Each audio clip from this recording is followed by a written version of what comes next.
don't think people understand how important reading personal finance books like The Richest Man Not a Bad One, which is a really good one, is. Like, it talks about paying yourself first, and you take at least 10% of what you make, and you put it towards income, assets that produce income, and these are just one of the few things that allow you to be able to get ahead in life and be able to retire comfortably and not have to worry about depending on government assistance. Pay yourself first. Every time you get your check, what am I doing? I'm taking X amount of percentage out and I'm putting it towards my investments. Which goes in the next thing is that, invest. People are so hung up on these high yield savings accounts, which are good. I have one myself, and they're getting great returns that you didn't see back in the day, or 3-4%, but it's starting to dwindle down. But nowhere are they going to be able to beat, the SP 500, which is averaging 10%, or any of the other index funds, or if you want to get into stocks that you think are very promising that you want to invest in, like any like the Magnificent Seven stocks that are getting double-digit returns, all better than high yield savings accounts. And the next thing is, like, get a Roth IRA. People have no idea what a Roth IRA is. Just open one up with Fidelity, Charles Schwab, any of the big brokerage, and put money in there.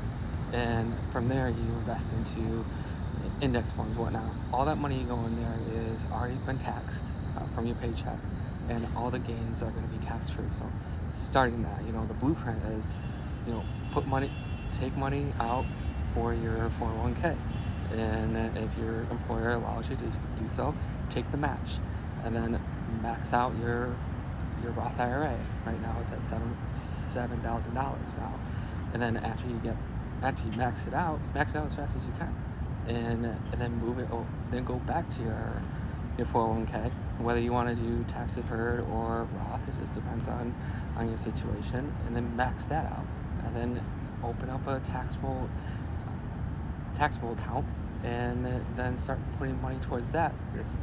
People like to call it the bridge account, where it's like if you do want to retire before you're 65, 60, whatever the retirement age that you're looking for, you can use that to bridge your financial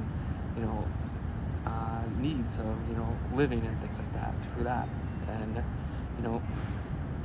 that's the blueprint. And above all else, live below your means. That's what people aren't doing. It's that live below your means, and you'll be able to invest into these things. Pay yourself first. The conventional wisdom is that 50% goes towards your living expenses, 30% goes towards discretionary income, and 20% goes towards your savings. You can do 10%, you can do 5%, whatever you're comfortable with. But the main thing is that living below your means. That's what people don't do.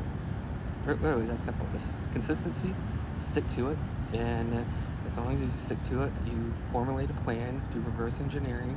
How much do you want before you retire? There's all kinds of different philosophies. Like mine personally is that I like the 4% withdrawal rate. If I withdraw 4% of my portfolio, I'm not going to ever run out of money as using it that way. And because the 4% allows you to rebuild it up as your investments can keep producing, and it's really that simple. Like consistency, follow the plan, go with the plan, and then the goal that you set out will be achievable. All right, have a good day.